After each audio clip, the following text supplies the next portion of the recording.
Allez, encore un sujet sur Michael Schumacher, il y a longtemps. Alors, Verstappen avec la même mentalité. Il a déclaré quoi, là? Ah non, c'est Johnny Herbert.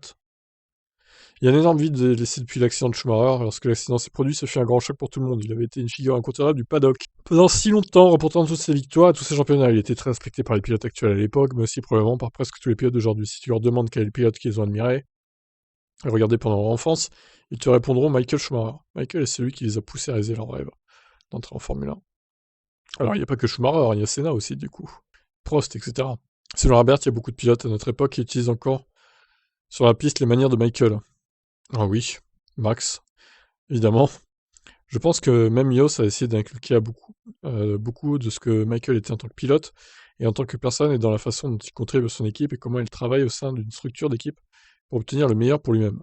Il est le seul à avoir beaucoup utilisé les méthodes de Michael dans sa propre vie. Ouais, alors Yoz, au final, il s'est servi des méthodes de Michael, mais c'est pas sur lui que ça a marché, hein, c'est sur son fils plutôt, on va dire. Bon, de toute façon, moi, j'aimais pas Schumacher à l'époque en tant que pilote pour ses coups de pute, justement, et bah, j'aime pas non plus Verstappen, au moins je suis cohérent, parce que c'est un peu le même genre de pilote, hein. On va pas se le cacher, hein. Par exemple, un Hamilton et un Schumacher, tu peux comparer leur palmarès, mais tu peux pas comparer leur pilotage, en fait. Et leur comportement sur la piste, c'est juste pas comparable. C'est ça le truc.